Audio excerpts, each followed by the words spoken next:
ZP वेंचणुकां पयलीं आपूण गोंयाक भेट दिवन सगळ्या पक्षांच्या वांगड्यां बरोबर बसका घेतलो. आम आदमी पक्षाची पुनर्रचना घटमूट करतले तशेंच नवे वांगडी आस्पावन घेवपाक वावुरतले. पक्ष सगळ्या पांवड्यार घटमूट करपाक लक्ष केंद्रीत केलां म्हूण आम आदमी पक्षाचो गोंय प्रभारी पंकज गुप्ता उलयला.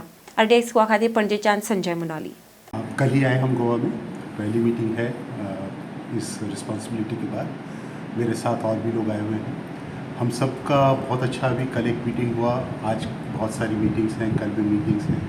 अलग अलग लोकेशन पे जाके अलग अलग पार्टी वॉलंटियर्स से, पार्टी कार्यकर्ताओं से बात हो रही है.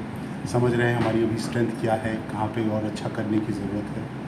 आने वाले ZP चुनाव के लिए हम अपनी तैयारी को शुरू करेंगे और फिर उसकी रिज़ल्ट के हिसाब से हम बाकी तैयारी भी शुरू करेंगे.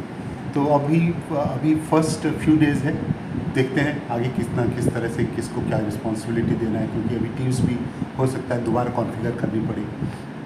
कई सारी टीम्स बनाने की ज़रूरत पड़ेगी, नॉर्थ गोवा में, साउथ गोवा में, on the other side of sea भी हमें करना पड़ेगा. तो अभी शुरुआत है और कल का जो रिस्पॉन्स रहा उससे लगा कि पोटेंशियल बहुत है, बहुत अच्छी टीम बन सकती है और आने वाले समय में ZP में हमारा बहुत अच्छा इफेक्ट रहेगा. लीडरशिप में या फिर लीडरशिप में तो कोई चेंजेस नहीं. ग्राउंड लेवल पे बेसिकली जो रिस्पॉन्सिबिलिटीज़ हैं उसमें कि सोशल मीडिया कौन देखेगा, मीडिया कौन देखेगा, संगठन में हो सकता है कुछ नए लोगों को लेकर आएँ. कोशिश हमारी रहेगी कि और ज़्यादा लोगों को पार्टी के अंदर ला सकें, नए लोगों को ला सकें, यूथ को ला सकें. विमेन से विशेषकर हमारा अनुरोध भी है, आपके माध्यम से भी, through you we want to tell them कि जितनी भी महिलाएं हैं गोवा की, हम चाहते हैं वो भी पार्टी में आके जुड़े, क्योंकि उनके होने से ही किसी राज्य का, किसी देश का अच्छा काम पॉसिबल हो पाता है. तो अब तक आपने जितने लोगों से इंटरेक्शन किया तो उनका रिस्पांस क्या, मतलब क्या इश्यूज़ आप उन लोगों ने आपके सामने रखे गोवा के बारे में या फिर पार्टी के इंटरनल मैटर के बारे में? इंटरनल मैटर के बारे में तो ज़्यादा इश्यूज़ नहीं है. गोवा के बारे में हमारा पहला डिस्कशन ये है कि अभी किस किस इश्यूज़ के ऊपर यहाँ काम करने की ज़रूरत है.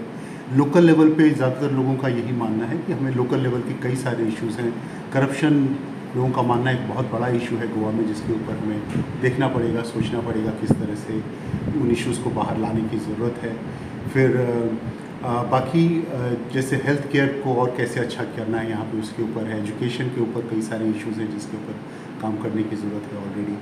तो जैसा लोगों का मानना है कि जिस तरह का मॉडल हमने दिल्ली में दिया, जिस तरह का मॉडल हमने पंजाब में दिया, एजुकेशन, हेल्थ केयर, लाइट्स के ऊपर, बिजली पानी के ऊपर, सब वो उसमें से जो कुछ यहाँ ला सकते हैं वो, बाकी यहाँ के लोकल इश्यूज़ को हमें समझना और उसके ऊपर काम करना चाहते हैं. आम आदमी पार्टी अकेला चलेगा या अभी उसके ऊपर कुछ भी बोलना बहुत मुश्किल है, क्योंकि जैसा मैंने आपको कहा पहले, राहुल गांधी जी ये तो जनता को बताएं कि उनको अपनी टीम पे भरोसा है कि नहीं है, फिर देखेंगे. नहीं आएंगे तब तक पार्टी नहीं बढ़ सकती. और नए लोग भी वेट कर रहे हैं. मेरे को जितना पता चल रहा है गोवा में, everyone is looking for alternative. अब अल्टरनेटिव कांग्रेस का उन्होंने बार बार देकर देख लिया, तो अब क्या करते हैं, गोवा के लोगों से बात करना है, उनके पास जाना है. हमारे सारे साथी जाएंगे, लोगों से बात करेंगे, and I think lot of people are ready to create a good team. Will see. Sir, आपको लगता है गोवा में बीजेपी को डिफीट करने के लिए अलायंस जरूरत है? बीजेपी का पिछली 2 बार से, हम जब पिछली बार भी बाउंड्री पे थे, कितना था उनका, 20 या 21 था, 20 ही था शायद, राइट. उससे पहले तो 20 भी नहीं था. तो डिफीट करना ऐसा तो कुछ है नहीं कि उनको डिफीट नहीं हो सकता. उनका तो मेजॉरिटी कभी रहा ही नहीं. राजस्थान में मेजॉरिटी नहीं था, मध्य प्रदेश में मेजॉरिटी नहीं था, गोवा में मेजॉरिटी नहीं था. उनका तो मेजॉरिटी बनाने का तरीका अलग है. वो तरीका हमको नहीं आता, क्योंकि हमारे पास तो उनके जैसे रिसोर्सेज है नहीं. अदरवाइज तो government, people are not giving them majority. Lok Sabha में भी नहीं दिया उनको मेजॉरिटी.